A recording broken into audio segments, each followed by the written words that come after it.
दोस्तों, अगर आप भी इंडिया और इंग्लैंड के बीच पहले टी20 मुकाबले में भारत के विध्वंसक बल्लेबाज ने मचा दी तबाही, कप्तान सूर्या से लेकर तिलक वर्मा ने इंग्लिश गेंदबाजों के दिन में तारे दिखाते हुए मचाया तांडव, उखाड़ कर रख दिया उनकी धज्जियां। तो अंत में उतरे रिंकू सिंह ने तो 6 गेंदों पर 6 छक्के ठोककर न केवल इतिहास के पन्नों पर पलट कर रख दिया, बल्कि ऐसा हड़कंप मचाया देख अभी भी इंग्लैंड के हर एक गेंदबाज थर थर कांपता हुआ नजर आ रहा है। तो कैसे इन तीनों ने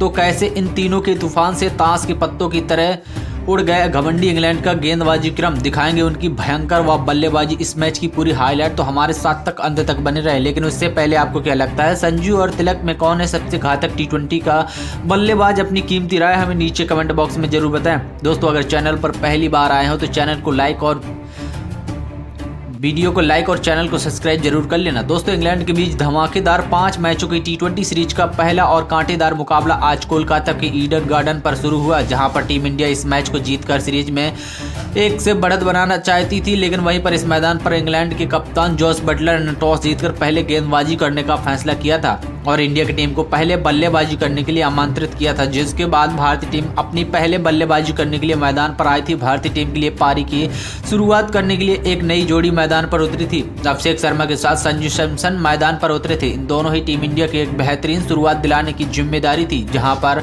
इन दोनों ने शुरुआत के 2 ओवर तक संभलकर बल्लेबाजी की और सिंगल डबल से पारी को आगे बढ़ाया। हालांकि शुरू में इंग्लैंड के गेंदबाज ने भी काफी कसी हुई गेंदबाजी की, लेकिन 2 ओवर के बाद इन दोनों ने तो अपने गियर ही बदल दिए। खासतौर पर अभिषेक शर्मा ने एक बार फिर से अपने इरादे साफ तौर पर जाहिर कर दिए थे। अभिषेक शर्मा ने पहले तो तीसरे ओवर में 2 तूफानी चौका लगाया और वहीं पर उसके बाद चौथे ओवर में संजू सैमसन और अभिषेक शर्मा दोनों एक एक खतरनाक चौका लगाकर पूरी तरीके से इंग्लिश गेंदबाजों के ऊपर काउंटर अटैक कर दिया था। दोनों की बल्लेबाजी से पूरी तरीके से टीम इंग्लैंड में दबाव दिख रहा था। वहीं पर पावर प्ले के अंतिम ओवर में अभिषेक शर्मा ने एक बार फिर से आदिल राशिद को टारगेट किया और इसी ओवर में अभिषेक शर्मा ने लगातार 2 चौके लगाकर स्टेडियम को गगनचुंबी छक्का भी ठोक दिया, अपनी हाफ सेंचुरी भी पूरी कर लिया। दोस्तों, सिर्फ 23 गेंदों में इस तरह से पावर प्ले में समाप्त होने तक टीम इंडिया का स्कोर 74 रन हो गया था। दोस्तों, कहीं ना कहीं संजू सैमसन और अभिषेक शर्मा की साझेदारी भारत के बड़े स्कोर की तरफ ले जा रही थी, लेकिन 8वें ओवर में मार्क वुड ने आखिरकार भारत को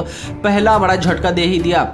वुड ने अभिषेक शर्मा को आउट कर अपनी पहली टीम को सफलता दिलाई, जहां पर आपको बता दें अभिषेक शर्मा ने भारत के लिए 18 गेंदों में से 40 रन की पारी खेली थी, जिसके बाद बल्लेबाजी करने के लिए उतरे थे तिलक वर्मा। तिलक ने जरूर आते बेहतरीन टाइमिंग भरे शॉट खेले और 9वें ओवर में टीम इंडिया का स्कोर 100 रनों के भी पार पहुंचा दिया।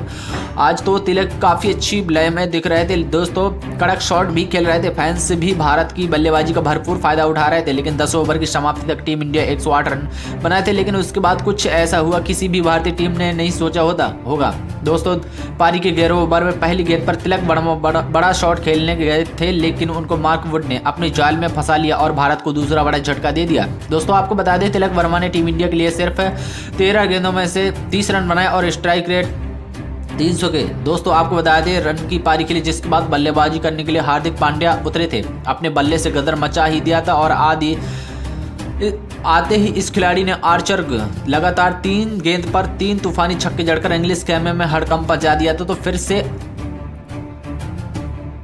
संजू सैमसन और हार्दिक पांड्या ने मिलकर इंग्लैंड की टीम के नाक में दम कर रख दिया। तो हार्दिक पांड्या तो सर पर कफन बांधकर ही उतरे थे, लेकिन दोस्तों उनकी रणनीति ज्यादा लंबी नहीं चल पाई। हार्दिक पांड्या केवल 16 गेंदों में से 38 रन बनाकर खौफनाक पारी खेलकर वापस लौट गए और इस दरमियान उनके बल्ले से 4 तूफानी छक्के भी निकले, जिसके बाद बल्लेबाजी करने के लिए उतरे थे टी20 के नंबर 1 खिलाड़ी खुद कप्तान सूर्यकुमार यादव। अब सूर्या और संजू सैमसन की टीम एक अच्छे स्कोर तक पहुंचाने की जिम्मेदारी थी। आपको बता दें इन दोनों ने 2 विकेट के गिरने के बाद सूझबूझ के साथ बल्लेबाजी और सिंगल डबल से पारी को आगे बढ़ाया। हालांकि 15वें ओवर में जरूर एक बार फिर से संजू सैमसन ने अपने हाथ खोले और इस ओवर में संजू सैमसन के बल्ले से सिर्फ फिर से 1 चौका और 2 ताबड़तोड़ छक्के देखने को मिले। संजू सैमसन एक बार फिर से अपने शतक की और तेजी से बढ़ रहे थे। 15 ओवर की समाप्ति तक टीम इंडिया का स्कोर 170 रन की पार पहुंच गया था। लेकिन दोस्तों 16वें ओवर में आखिरकार भारत को बड़ा झटका लगना ही था और इस ओवर में संजू सैमसन बड़ा शॉट खेलने के चक्कर में जोफ्रा आर्चर की शिकार बन गए। दोस्तों, संजू सैमसन ने 44 गेंदों पर 80 रन की पारी खेली, जहां पर